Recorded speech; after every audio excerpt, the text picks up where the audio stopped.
I go through this fast. So some of you might not know what I'm saying. Like you say, what the heck is this guy saying? Okay, so basically it's a rover that's on Mars to study it. And it has a lot of equipment. In fact, the most equipment on the rover compared to the other rovers. And it's the size of a car. It's really big. It's the biggest thing ever put on Mars. And it's not going to land just anywhere. It's going to land on Gale Crater. The reason why we chose Gale Crater is that we think there's a lot of mineral rocks and a lot of things to study. And as you can see, there's a mountain here. Well, it's quite weird, but it might have, it formed in, that shows the crater is quite old. It might be, okay, these are the photos as you can see, wow. Okay, these were actually taken by the Curiosity rover itself. As you can see, it's these photos.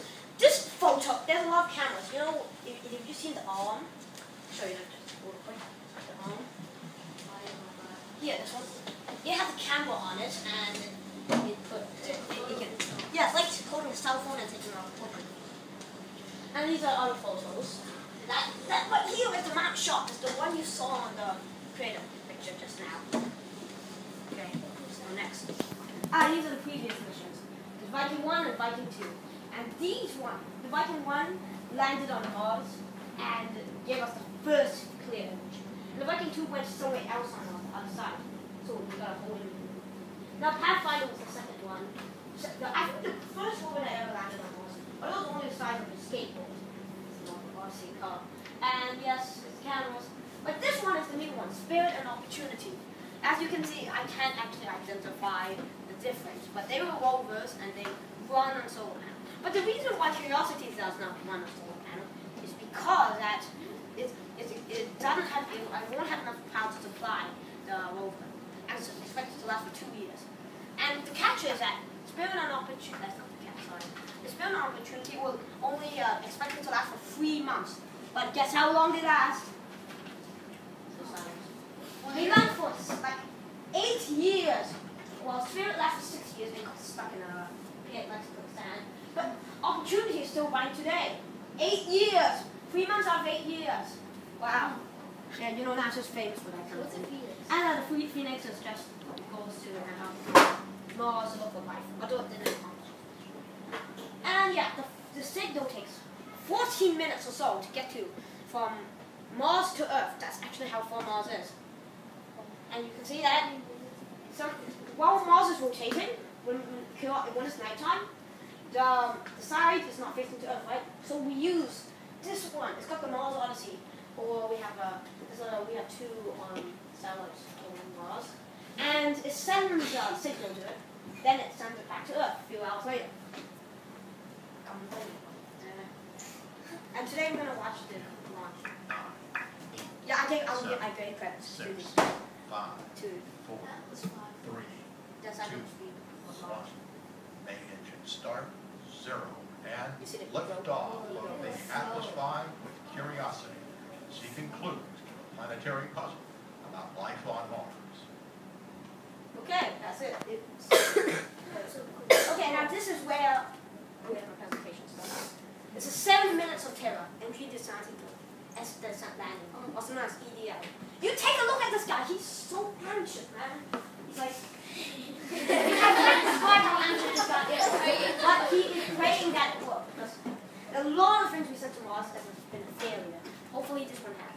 And yes, it hasn't been a failure. Yeah, it hasn't been a failure, because you guys, if you watch Summatory, okay, this is the first scene. This is entering the atmosphere, and basically it goes up to 1600 degrees. And yeah, it's 100 times thinner too. So that means it just has enough atmosphere for you to view, but not enough atmosphere to slow the craft down. And you see the heat shield did a great job. It's a really large heat shield. Managed to. Now this is the parachute. It's the largest supersonic parachute ever built up to date. That's why we need it, because and you can see the heat shield is on long side. Yeah, that means the heat shield did a great job. That's it. Let's go next. And who guesses that this would happen? Because like a lot of the rules, yeah, it happened before. But who guesses it would happen? Who thinks it will happen? Who thinks it will happen again? airbags. It will drop to the ground and bounce into a safe neutral star, then open up and then the rover comes out. Who guesses that happens? Oh, you're so smart. No, it doesn't happen. It doesn't happen.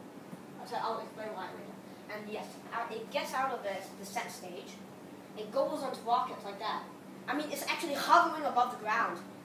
Mars has less gravity than Earth, but you still fall down. But look at that. And it lowers the rover down, stretches out its wheels, and slowly. But you might be asking, why doesn't it just come to the ground and come back up? Well, if that happens, it will create a massive dust cloud that can just damage mechanisms, that can damage instruments. And the rockets and skyplane fly to a stable. The reason why we need to use this now is because the rover is big, and airbags won't do the job. And so we have to use this.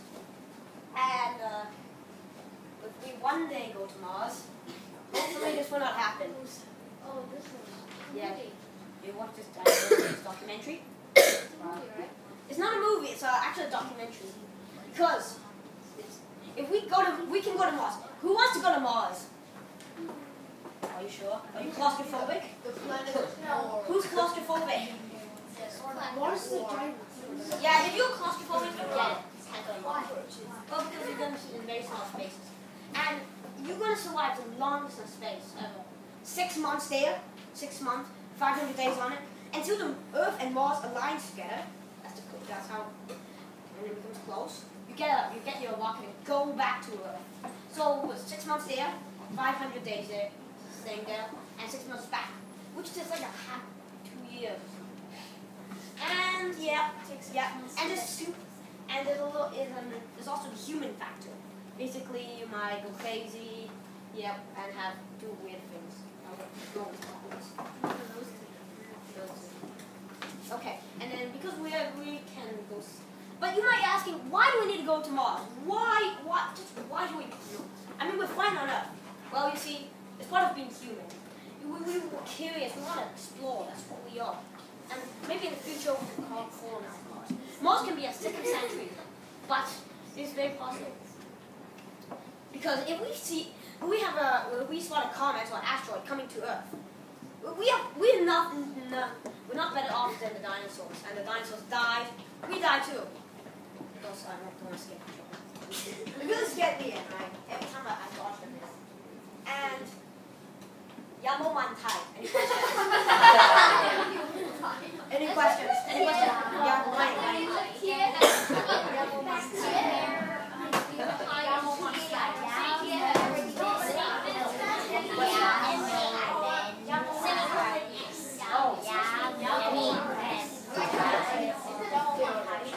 Then I'm not going to any other questions?